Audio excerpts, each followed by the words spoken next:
મારા કપમાં તે ભંગ પાડ્યો.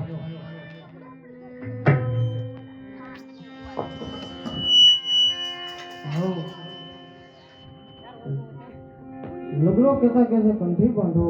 મારે આમાં એક છેલાની જરૂર છે, તો લાવ અત્યારે હું આની કંઠી બાંધું. આજથી હું તારો ગુરુ અને તું મારો છેલ્લો. ચાલ આપણે છેલ્લો ગુરુ બને નાસી. હે બાળીનાથ બાવો તો બાળીનાથ બાવો. Ha ha ha